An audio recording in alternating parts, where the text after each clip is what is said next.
और दक्षिण लेबनान में अभी अभी इजराइल का एक बड़ा हमला हुआ है। बहुत ताज़ा तस्वीरें मैं आपको दिखा रहा हूं। आईडीएफ ने हिजबुल्लाह के ठिकानों को दहलाया है। विस्फोट में एक साथ 20 से ज्यादा इमारतें जमींदोज हुई हैं। रिहायशी इलाके के बीच में था हिजबुल्लाह का बेस।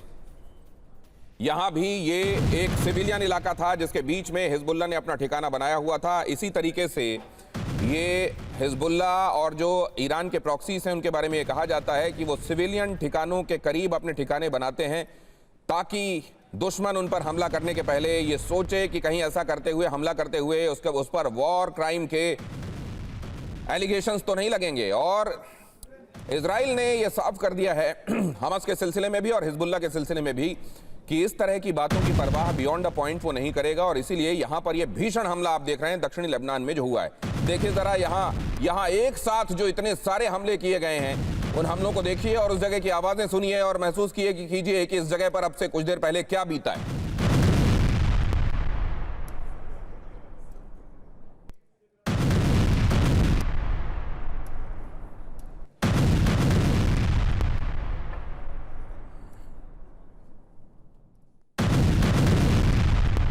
और अगली खबर की तरफ अब आपको ले चलता हूं। अमेरिका की नाकाबंदी फिर से फेल बताई जा रही है। होर्मुज से ईरान के 6 जहाज निकले हैं। तेल लेकर ईरान से निकले 6 जहाज। ये बताया जा रहा है कि ईरान के पोर्ट से तेल लेकर 6 जहाज निकले हैं और जो नेवल ब्लॉकेड है अमेरिका का वो उनको रोक नहीं पाया है या उसने रोका नहीं है। कुल मिलाकर naval blockade, full proof naval blockade के ऐलान के बाद अगर इस तरीके से जहाजों की वहां से आवाजाही हो रही है तो ये बड़ी हैरानी की बात है। ये कौन सी अंडरस्टैंडिंग है, ये कौन सा गुप्त समझौता है या फिर ये कौन सी लाचारी है, कौन सी मजबूरी कि अमेरिका जैसी बड़ी ताकत को नेवल ब्लॉकेड के ऐलान के बाद कुछ जहाजों को गुजरने देना पड़ रहा है।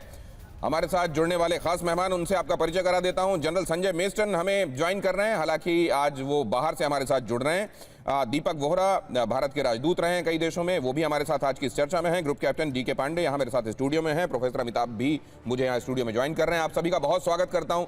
अभी की सिचुएशन और 1 तारीख के पहले डोनाल्ड ट्रंप के ऊपर दबाव, वरना मौजूदा रायता जो उन्होंने फैलाया हुआ है उसके लिए अब संसद में जाकर उनको कहना पड़ेगा कि अब आगे क्या करना है, आप बताएं। ऐसी स्थिति में होर्मुज को लेकर और पूरी दुनिया की ये चिंता है कि क्या आने वाले दिनों में रशिया और चाइना भी इन्वॉल्व हो सकते हैं। जनरल मेस्टन, इसमें से कितनी बातें हाइपोथेटिकल हैं और कितनी लग रहा है आपको कि हाँ अब ये सब्सटेंटिव है, ये भी हो सकता है? ये देखिए, जो काफी दिन से ये सीज फायर चल रहा है, ये रशिया और चाइना और साथ में ईरान ये भी अपनी तैयारी कर रहा है और अमेरिका और इजराइल भी तैयारी कर रहा है। और इसकी अगर मैं बोलूँ ईरान और रशिया और चाइना का क्या रोल है, देखिए खासकर चाइना ने अभी काफी इनको मैन पैड्स, मतलब ये जो इनके डिफेंस सिस्टम्स हैं, एयर डिफेंस सिस्टम्स जो मैन पोर्टेबल हैं वो दिए हैं और शॉर्ट रेंज ये एयर डिफेंस सिस्टम्स भी दिए होंगे। कारण ये है क्योंकि ये रूट क्या दिया होगा। सबसे पहले रूट है वाया कजाकिस्तान से कैस्पियन सी और सीधे ईरान के वहां पर पोर्ट्स पे आ जाएगा कैस्पियन सी में।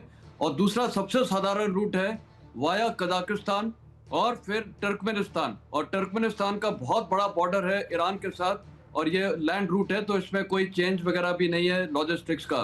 तो कहने का मतलब है, और ये रूट अमेरिका रशिया ने भी लिया होगा वाया कजाकिस्तान। तो कहने का मतलब है ये जो समय मिला है इस पे कुछ मिलिट्री हार्डवेयर तो डेफिनेटली ईरान को मिला है और इसमें resiting, reorganisation of forces, restructuring, redeployment of forces Iran ने किया होगा अपनी कमजोरी और स्ट्रेंथ देख के। ये जिस रूट की बात आप कर रहे हैं जनरल मेस्टन, ये रूट बड़ा इंपॉर्टेंट है। ये जो रेलवे रूट है या लैंड रूट है, ये जो, क्या इससे ईरान अपना वो तेल भी सप्लाई कर रहा होगा, खासतौर से रशिया और चाइना को? वॉर के संदर्भ में ये बहुत सारी मदद आ रही होगी, ये बात तो एंटिसिपेट की जा रही है। लेकिन डोनाल्ड ट्रंप जो कह रहे हैं कि ये अब आपके जो ऑयल रिजर्व्स हैं उनके पाइप ब्लास्ट करने शुरू कर जाएंगे, क्या उनको ये अंदाजा भी है, ऐसा हो सकता है क्या कि इस रास्ते से भी तेल भेजा जा रहा हो? नहीं, बिल्कुल इस रास्ते से तेल नहीं भेजा जा सकता है क्योंकि लॉजिस्टिकली ये बहुत ही बड़ा, यहाँ से आप सोचिए साउथ से ये जो जहाँ पर भी इनके ऑयल फील्ड्स हैं, ये बंदर अब्बास वगैरह पोर्ट से और ऊपर तक ये ऑयल ले जाना, पूरा ट्रांसपोर्ट करना। क्योंकि मैं अफगानिस्तान था, मेरे को याद था हमने अफगानिस्तान को गाड़ियां दी थी बंदर अब्बास से, वहां पर हमारे पास पहुंचने तक 20 दिन लग गए थे ये गाड़ियां पहुंचने में।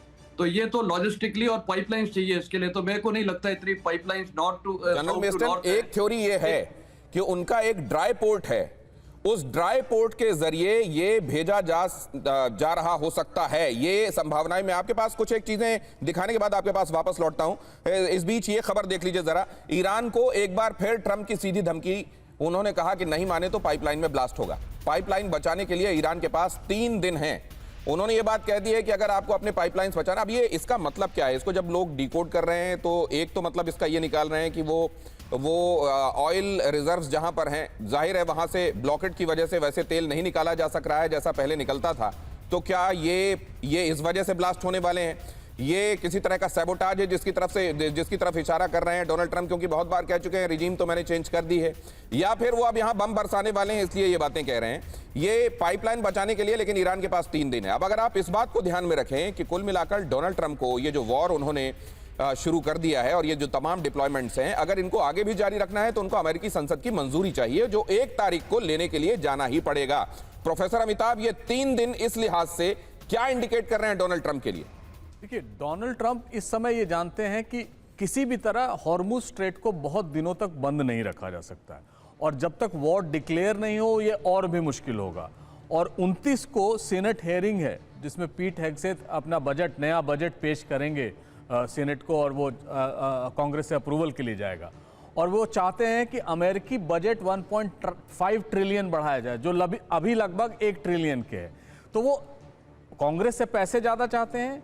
दूसरा, वो जानते हैं कि हॉर्मुज को जितना दिन तक बंद रखा जाएगा, चाहे वो ईरान बंद रखे या अमेरिका बंद रखे, तेल के दाम बढ़ेंगे, खर्च बढ़ेंगे और अमेरिकन इन्वेस्टमेंट जो है इस रीजन में वो बढ़ता जाएगा। वो किसी ना किसी तरह चाहते हैं कि इस हॉर्मुज की समस्या का अंत नहीं, और यही ट्रंप कार्ड है ईरान के पास इस समय। और जितनी भी वार्ताएं हो रही हैं अमेरिका और ईरान के बीच, वो इसी रीजन को सिक्योर करने के लिए है। अभी आपने देखा अब्बास अरागची गए थे ओमान से जाके फिर वो पाकिस्तान आए। सिर्फ उद्देश्य यही था कि क्या ओमान रेडी है इस टाइप के स्ट्रेट ऑफ हॉर्मुज से टोल टैक्स लेने के लिए, सो एज टू से। लेकिन वो मुझे नहीं लग रहा है कि वो इंटरनेशनल ट्रीटी अरेंजमेंट के हिसाब से वो सक्सेसफुल होगा। इसीलिए वो एक डोर ओपन रखना चाहते हैं कि अगर ये हॉर्मुज से तेल ही भेजना चाहते हैं तो हम इनके पाइपलाइन को ब्लास्ट कर देते हैं, ये खत्म कर देते हैं, तो अब तेल कहां से भेजेंगे? लेकिन इसमें एक बहुत बड़ा सवाल ये भी है कि क्या अगर वो पाइपलाइन ब्लास्ट करेंगे तो क्या फिर उसी तरह ईरान, सऊदी अरेबिया, यूएई ऐसे जगहों पर बॉम्ब नहीं फेंकेगा, मिसाइल नहीं फेंकेगा? तो ये जानते हुए कि ऐसा हो सकता है, ट्रंप अपना हाथ पीछे खींच सकते हैं। लेकिन अगला 3 दिन तक, जैसा आपने कहा 1 अप्रैल को उनका बजट के लिए जाएगा या कांग्रेशनल अप्रूवल के लिए जाएगा वॉर के लिए, उस समय तक उनको किसी न किसी तरह वो मोमेंटम बनाए रखना है।